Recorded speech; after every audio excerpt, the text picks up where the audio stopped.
নতুন বছর উজ্জ্বল হয়ে উঠুক নতুন আলোয়, নতুন আশায়। তো দিনটি ছিল নববর্ষের দিন।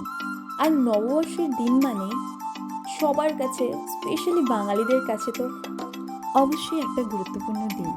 কারণ এই দিনটিতে স্কুল, কলেজ, অফিস এবং যারা যেই কাজেই আছে না কেন, এই দিনটিতে কম বেশি সবারই একটু ছুটি থাকে। আর তার সাথে চলে ঘোরা, খাওয়া দাওয়া, গল্প, এসব। তো এই দিনটিতে আমিও বেরিয়ে পড়েছিলাম আমার ফ্রেন্ডসদের সাথে ঘুরতে। আশেপাশে খানিকটা টাইম পাহাড়, ফরেস্টের মধ্যে একটু ঘোরাঘুরি করে আমি পৌঁছে গিয়েছিলাম আমার খুব ফেভারিট একটা রিসোর্টে। এই রিসোর্টটার ভেতরটা এত সুন্দর ডেকোরেশন করা, এমনি মন ভালো হয়ে যায়। আর সেদিনকে এত সুন্দর ওয়েদার ছিল, কি বলবো। এখানে অনেক টুরিস্টরাও এসে থাকেন, দূর দূর থেকে আসেন এবং আশেপাশেও অনেক সুন্দর সুন্দর স্পট রয়েছে এখান থেকে দেখার মতন। তো সব মিলিয়ে এই রিসোর্টটা তো দারুণ লাগবে। এবার পৌঁছে যাব রিসোর্টের ভেতরে।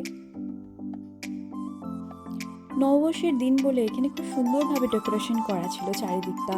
ভিতরটাও এত সুন্দর করে ডেকোরেশন করা ছিল, স্পেশালি নববর্ষের জন্যই আই থিঙ্ক এখানে এত সুন্দর করে ডেকোরেশন করা ছিল। এখানে খানিকটাক্ষণ রেস্ট করে আমরা পৌঁছে গেলাম একদম ভেতরে, এবং ভেতরেই আমরা পৌঁছে কিছুক্ষণ বসে আমরা মেনু কার্ড দেখছিলাম, কিছু খাবার অর্ডার করেছিলাম আমরা।